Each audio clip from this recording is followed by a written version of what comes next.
જે આપણે આજે મમતાજબેન જે આપણી પાસે 10 દિવસ પહેલાં આવ્યા હતા, જેની કમરની અંદર ગાદી ખસી ગઈ હતી, જે બહુ જ દુખાવો હતો. જ્યારે 10 દિવસ પહેલાં આવ્યો ત્યારે ઊભા બી નહોતા રહી શકતા અને બેસી બી નહોતા શકતા. આજે 10 દિવસ પછી આજે મુમતાજબેનને આપણે પૂછીએ કે કેમ રહ્યું આ મુમતાજબેન, કેવું રહ્યું? આવે બહુ જ સરસ રહ્યું ને. હું તો પેલા અહીંયા 3 દિવસ આવી તો મારે 3 દિવસ તો અહીંયા પાટ ઉપર ભૂઈ નહોતી એકતી, બેઠી નહોતી એકતી, આ ઊભું થવામાં તકલીફ ને રોતી હતી. પણ આ 10 દિવસ થી પૂરા નથી આવી. આમ તો 9 દિવસ જ કસરત કરાવી ને આ સાહેબે મને એટલું ટીકડી વગર પણ સારું કર્યું કે એની કોઈ સીમા નથી. અત્યારે આવી ઉપાવ મેં રાંધવી પણ ને કામે પણ કરી.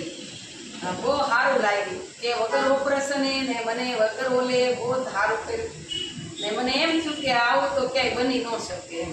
ઓકે, કેમ લાગે? કામ સાહેબનું બહુ સારું છે. હું તો કહું દરેક વ્યક્તિ પગમાં કમરમાં કોઈ જાતની કોઈ તકલીફ હોય કાંઈ જરૂર એક મુલાકાત લ્યો, તમને સારું રિઝલ્ટ મળશે. થેન્ક યુ, આભાર તમારો.